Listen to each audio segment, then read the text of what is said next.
Welcome to the Rim Break Rodeo. We hope this video helps. In this video, I will show how to connect Newmen keyboard, full guide. Start by powering on the keyboard and enabling its pairing mode immediately after turning it on. Open your device Bluetooth settings and select the Newmen device when it appears.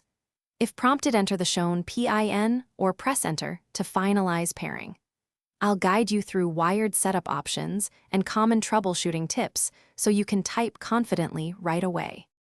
For wired use, connect the Newmen keyboard with the USB-C cable to a free USB port and wait for automatic driver installation.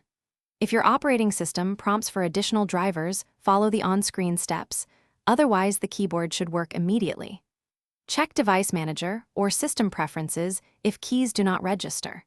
I'll explain how to enable extra features and test all keys so you get full functionality without extra fuss. To pair via Bluetooth, hold the keyboard pairing key until the LED blinks, then open your device Bluetooth menu and choose the Newmen keyboard. Confirm any PIN shown, then test letters and function keys to ensure a solid link. If connections drop frequently, remove old pairings and reconnect, or check for firmware updates. I'll cover multi-device switching and how to prioritize devices so you can move between gadgets easily. Thanks for watching. Consider subscribing if we helped you.